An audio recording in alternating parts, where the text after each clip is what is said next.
मोहम्मद गौरी का सबसे विश्वासी दास कुतुबुद्दीन ऐबक। ऐबक का दास इल्तुतमिश और इल्तुतमिश का बलबन दास था। यही कारण है इतिहासकार इस वंश को गुलाम वंश या दास वंश कहते हैं। मध्यकालीन भारत के इतिहास का 7वां वीडियो है। पिछले वीडियो तक हमने पढ़ा था कैसे मोहम्मद गौरी अपने दो सेना नायक कुतुबुद्दीन ऐबक और बख्तियार खिलजी के साथ भारत पर आक्रमण करता है और मुस्लिम सत्ता भारत में स्थापित करने में सफल भी होता है।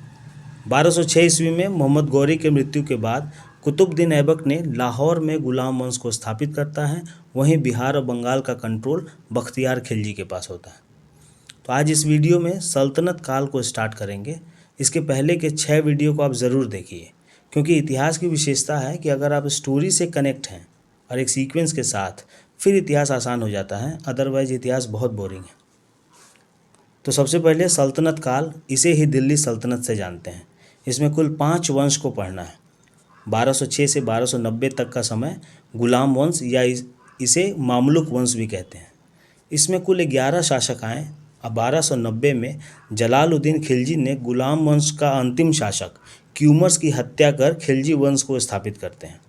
खिलजी के बाद तुगलक, फिर सैयद और फिर लोदी। तो इन 5 वंश को सीक्वेंस में याद रखिए: गुलाम, खिलजी, तुगलक, सैयद और लोदी। फिर बाबर के द्वारा मुगल सत्ता स्थापित होती है 1526 में। तो आइए गुलाम वंश के सारे महत्वपूर्ण पॉइंट्स को देखते हैं। संस्थापक कुतुबुद्दीन ऐबक, राजधानी लाहौर, फिर बाद में दिल्ली होती है। बचपन में कुतुबुद्दीन ऐबक को निशापुर गांव से एक काजी ने खरीदा था। अब बाद में मोहम्मद गौरी को बेच देता है। यह एक तुर्क मुसलमान था। कुतुबुद्दीन ऐबक एक बहुत बड़ा दानी था, इसलिए इसे लाख बख्श भी कहा जाता है, लाखों का दानी।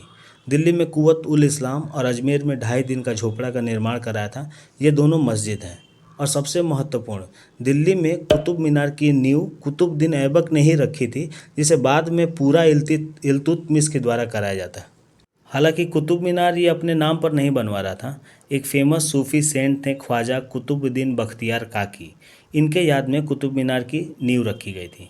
अब 1210 में घोड़े से गिरने से इसकी मृत्यु हो जाती है। बताया जाता है ये चौगान खेल रहा था और घोड़े से गिर जाता है, सर में चोट लगती है, उसके बाद इसकी मृत्यु हो जाती है। ऐबक ने सुल्तान की उपाधि धारण किए बगैर ही शासन व्यवस्था शुरू की थी। सुल्तान पद उस समय धारण करने के लिए खलीफा से अनुमति लेनी होती थी। तो खैर इसके पास समय भी नहीं था। 1206 में ये गुलाम वंश की स्थापना करता है, 1210 में इसकी मृत्यु हो जाती है। उसके बाद इसका पुत्र आराम शाह शासक बनता है लाहौर में, और उधर इल्तुतमिश, जो ऐबक का दास और दामाद भी था, उसने दिल्ली से खुद को शासक घोषित कर देता है। नतीजा, आराम शाह के साथ एक संघर्ष होता है, जहां इल्तुतमिश आराम शाह की हत्या कर देता है और आराम शाह का शासक व्यवस्था 1 साल के अंदर ही समाप्त हो जाता है। इल्तुतमिश 1210 से 1236 तक इसकी समयावधि। इल्तुतमिश ने खलीफा से सुल्तान पद धारण की थी। इल्तुतमिश को गुलाम वंश का वास्तविक संस्थापक भी जानते हैं, क्योंकि ऐबक मात्र 4 साल तक शासक रहता है, अर्थात यह साम्राज्य विस्तार नहीं कर पाता। वहीं इल्तुतमिश ने गुलाम वंश की राजधानी दिल्ली बनाई और साम्राज्य विस्तार किया। गुलाम वंश का संस्थापक कुतुबुद्दीन ऐबक को, लेकिन अगर वास्तविक संस्थापक पूछता है तो वो इल्तुतमिश। साम्राज्य विस्तार में सबसे पहले इसने इक्ता प्रथा शुरू किया। यह एक भू राजस्व कर था, जिसमें जमींदारों को जागीर के रूप में ज़मीन दी जाती थी और बदले में टैक्स लिया जाता था। इसके अलावा इसने एक तुर्कान ए चहलगामी 40 गुलाम लोगों का दल बनाया था, जो सैन्य रूप से काफ़ी योग्य और मजबूत हुआ करते थे। इसने इसके मदद से सत्ता का विस्तार करने में सफल होता है। साथ ही साथ ऐबक और आराम शाह के जो समर्थक थे, या तो उन्हें अपने साथ मिला लेता है या उनकी हत्या करवा देता है। इसने चांदी का टंका और तांबा का जीतल नाम के 2 सिक्के चलवाए, जिसे शुद्ध अरबी के सिक्के से जानते हैं। एग्ज़ाम में पूछा गया है। और इल्तुतमिश ने कुतुब मीनार का निर्माण पूरा कराया था। और इसी समय मंगोल शासक चंगेज़ खान का पहला भारत पर आक्रमण होता है, उत्तर पश्चिम क्षेत्र पर। और इल्तुतमिश की मृत्यु के बाद इसका पुत्र रुकमुद्दीन फिर वो शासक बनता है। हालांकि ये अपनी पुत्री रजिया सुल्तान को शासिका बनाना चाहता था, लेकिन इसके ही बनाए तुर्कान चहलगामी चाहते थे कि इसका पुत्र रुकमुद्दीन, जो एक अयोग्य शासक था, वो शासक बने।